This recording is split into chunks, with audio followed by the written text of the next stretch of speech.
This is V. M. Krishnarao Koteda. I present our work on a novel mathematical framework for the Venus wall leaflet morphology extracted from in vitro images using machine learning assisted stereological analysis.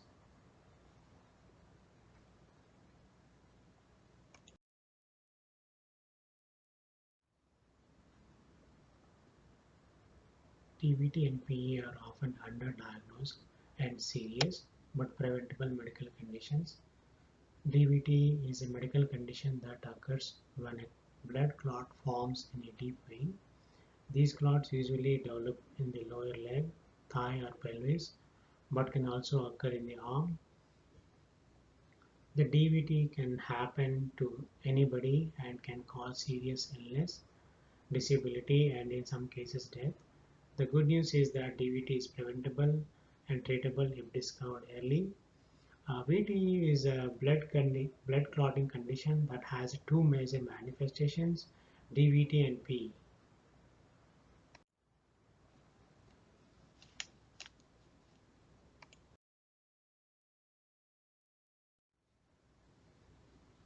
The most serious complications of DVT happens when part of a clot breaks off and travels through the bloodstream to the lungs, causing a blockage called PE. If the clot is small with and with appropriate treatment, people can recover from PE. If the clot is large, it can stop blood from reaching the lungs and is fatal.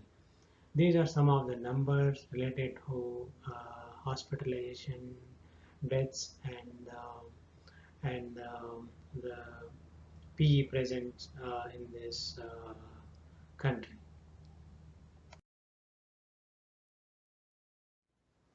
Common signs and symptoms of DVT are swelling in the affected leg, pain in the leg, warmth over the affected area, changes in the skin color.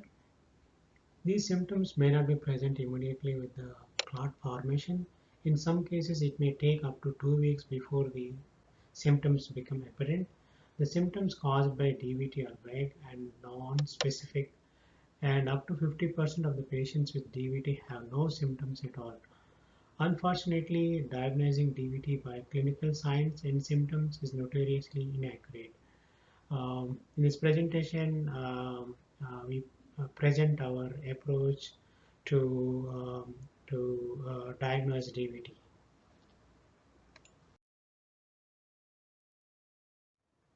COVID-19 increases the risk of DVT and PE. Data from preliminary studies suggest an increase of 25% to 30%. The hypercoagulability is due to the damage that the virus causes to the vein wall lining and possibly also changes in the blood rheology as well as the prolonged blood rest.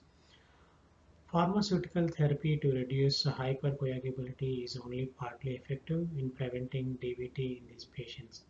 As the pandemic continues, the number of patients needing the care for uh, post-thrombotic syndrome will undoubtedly increase. These are the schematic of the venous walls.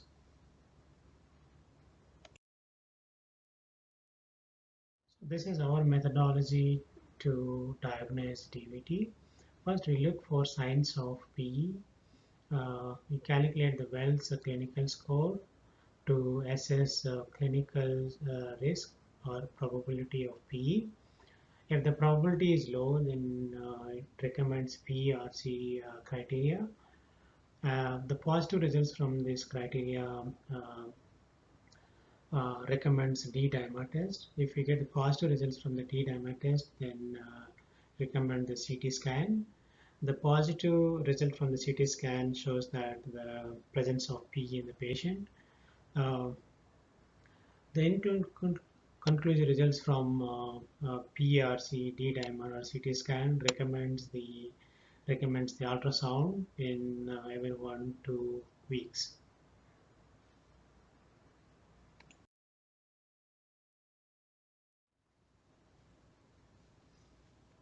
The experiments represents real life scenarios, but what you see is what you get.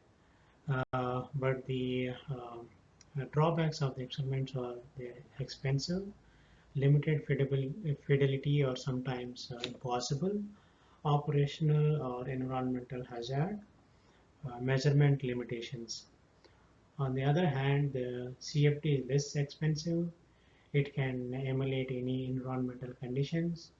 It can allow us to do in-depth analysis, but it is limited by fidelity and computational resources and also algorithmic limitations. In the physics-informed machine learning approach, we can use the data from experiments and also from the computational studies, and use that data to train neural networks and get highly accurate predictions. So this approach is like a marriage between the physical laws and data.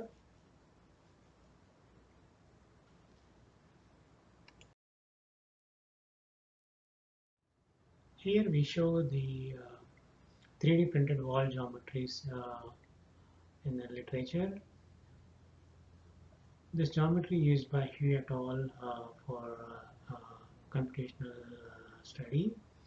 Uh, so we also show the different geometries used by different groups to study the interactions between the fluid and the leaflet.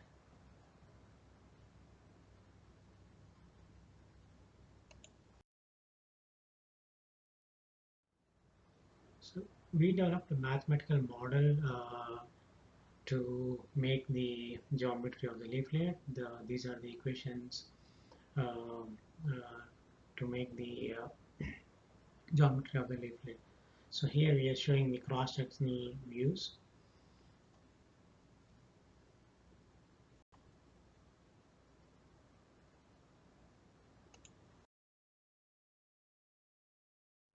So these are the equations for leaflet wall interaction curve, and here this is the geometry for the open wall and the closed wall condition.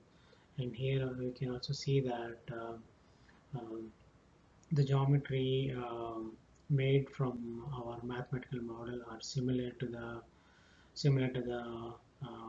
one used by Buxton and Clarke.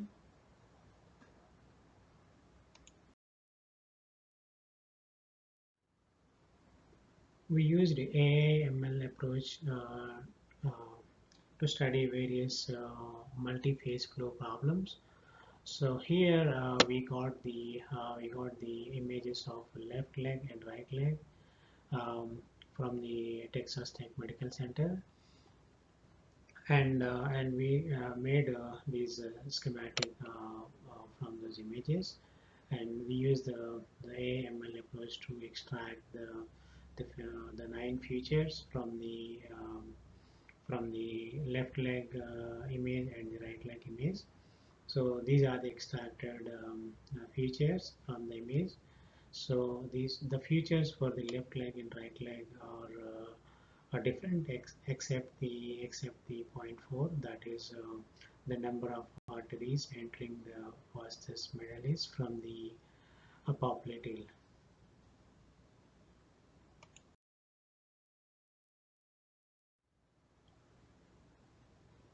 Shear thinning means that the viscosity decreases with increasing shear rate.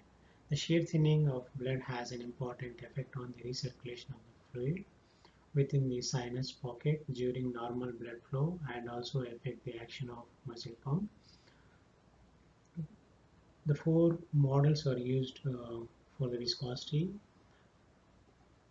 The model parameters for the 4 models are shown in the table.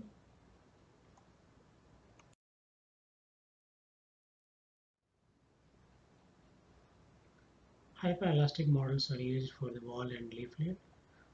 These are the different models used by different groups.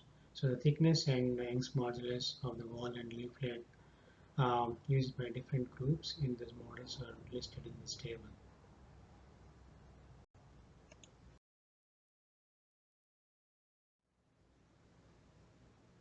This is the procedure we use to uh, make the geometry for preliminary CFD simulations. The measurement of the vein were taken from a picture. The coordinates of the geometry were calculated and the outline was created using the measurements. An extension channel was added to the bottom and top of the model.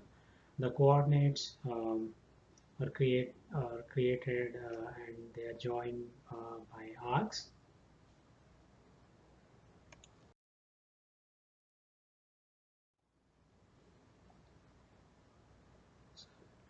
Here we show the top view and the front view of the velocity fields and the pressure fields.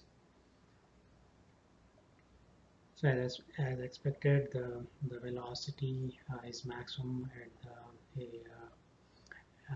at the minimum area between the leaflets.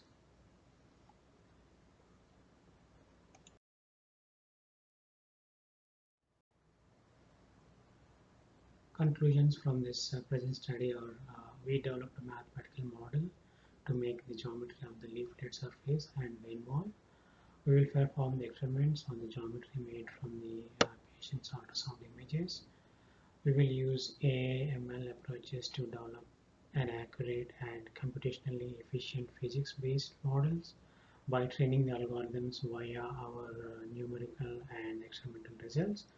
Ultimately, this work could be used to develop a prosthetic venous wall that could be inserted using a minimally invasive procedure. Thank you. Send your questions or comments to the email address mentioned here.